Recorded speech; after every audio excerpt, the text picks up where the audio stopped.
ఒక లక్షణం ఉంది. తులసి లక్ష్మి యొక్క స్వరూపం.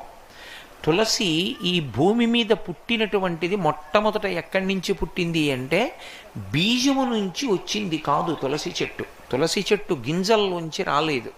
తులసి చెట్టు వృంద అనబడేటటువంటి మహాపతివ్రత యొక్క శరీరము దగ్ధమైనప్పుడు ఏర్పడినటువంటి బూదిలోంచి విత్తనాలు చేశారు బ్రహ్మగారి యొక్క అనుగ్రహం చేత.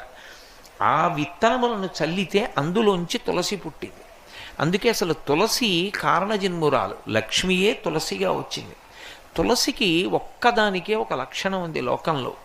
తులసి సమస్త పాపములను హరిస్తుంది. ఎందుచేత హరిస్తుంది అంటే దాని గురించి పురాణంలో ఒక మాట ఉంది. యన్మూలే సర్వతీర్థాని యన్మధ్యే సర్వదేవతై యదశ్రీ సర్వవేదేషు తులసీత్వం నమామ్యహం